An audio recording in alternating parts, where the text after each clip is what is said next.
À la une, les Soudanais font de la résistance.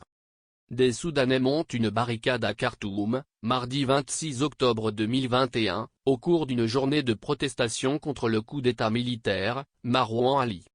Lundi matin, relate Le Monde Afrique, lorsque les Soudanais se sont réveillés après l'appel à la prière, les télécommunications avaient été coupées. La journée commençait dans un silence inquiétant, rappelant les heures les plus sombres d'un pays qui a déjà connu 3 dictatures militaires. Le coup d'État Kaki avait démarré. Sans possibilité d'appeler leurs proches ou de s'organiser sur les réseaux sociaux, les habitants de Khartoum ont entrouvert leurs portes ou leurs fenêtres, puis ils sont descendus à l'angle de la rue, raconte le correspondant du Monde.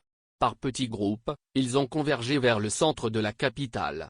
Progressivement, le ciel s'est couvert de fumée noire. En quelques heures, ils étaient des milliers à défiler, spontanément, slalomant entre les barricades de briques et de pneus brûlés dressés pour ralentir le déploiement des forces de sécurité.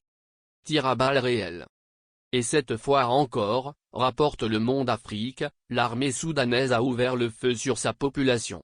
Des médecins de l'hôpital Royal Caire, à Khartoum, ont vu arriver des manifestants grièvement blessés en fin de matinée, les têtes et les parties hautes du corps avaient été visées.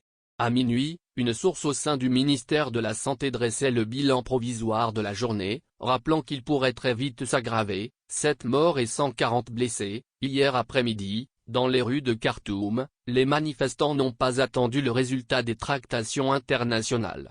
L'Association des professionnels soudanais et les comités de résistance ainsi que de nombreux syndicats ont appelé à la désobéissance civile et à la grève générale. Face à la répression, la rue scandait que la révolution resterait pacifique.